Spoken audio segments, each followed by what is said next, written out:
The general concept of tonight was clarity, not being sure, still taking the step regardless. First exhibition called Genesis that we worked on.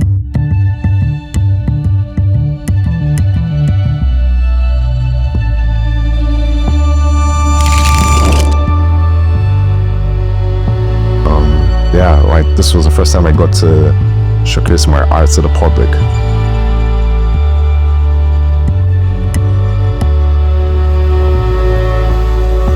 The message that I'm communicating in Temporary Blindness is like a different side of what I was trying to communicate in Genesis.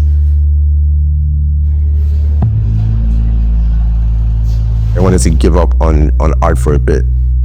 And it was like God speaking to me, telling me that, no, I didn't tell you to give up yet.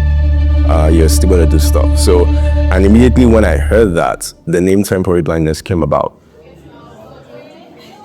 With the Zero work, the community is actually based on the art itself. So every show is like I'm falling in love with it more and more.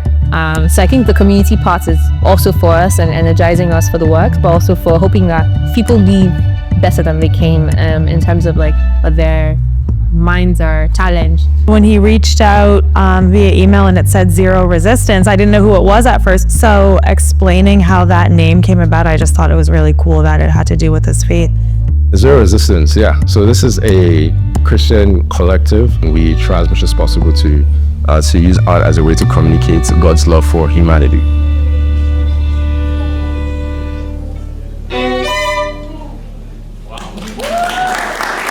Very, very good event. They use this word throughout the night, which is clarity. And for me, that touched a lot for me personally, because I'm going through a lot right now where I have a lot of uncertainty in my life, and clarity would help.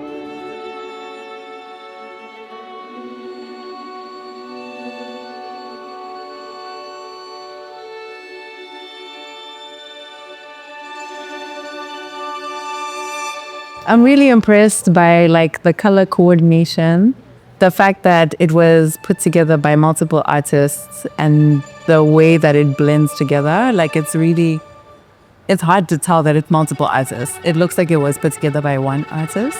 So this year I wanted to do the designs, the poetry, everything. But then I was like, no, like there's no fun in that. You know, in talking to my wife consistently, she was able to encourage me to actually collaborate and work with other people. Me had sent us a creative brief. I think that really helped because he sent the same thing to everyone. I'll say 12 collaborators, yeah. All of them had such complex pieces. You had free license to sort of use your own style and your own specific things that make you an artist and still blend it with the project as well. So that was what sort of made it seamless.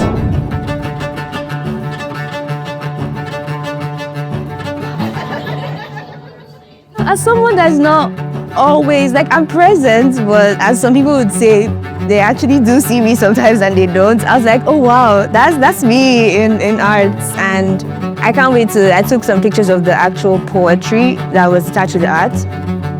Amazing. The poetry was such a surprising touch. I wasn't expecting that.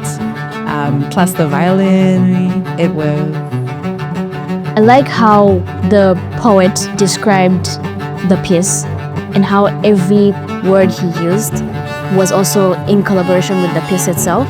The pieces really spoke to me, and I just loved all of the colors and the meaning behind it. The poetry was beautiful as well, and definitely something that I would be looking forward to doing again in the future. It was very interesting because it's not often you see elements like this, not just art, but art telling a story of shared themes of that temporary blindness. So I felt it was amazing. I came with my husband and our two children, and I was just really excited to expose them to, you know, something different, because I think the earlier that they can learn about, you know, different cultures and arts and different opportunities, the better, you know, and more well-rounded they'll be. For this project, I printed out a booklet that contains all the exhibitions that we've done since 2019 to today, and that's about 8 of them. Our 10th project would be a booklet that contains all of the projects from 2019, 2027. Yeah, and I'm sure it's going to be a thick book because yeah, like this is literally just like snapshots of each project, and the plan would be to have everything and all the poetry and designs and marketing material in the book. Yeah. Yes. To answer my final question, how does this make you feel? How does it make me feel? Humbled, honored, makes me emotional because like, oh, wow, this started in 2019, and we're in 2025 and we're still going strong. So I'm looking forward to doing more of this. Like I said at the talk, I was thinking of taking a break from this for a while, but in doing this today, I'm reminded why I shouldn't. So yeah, that is what I'll say.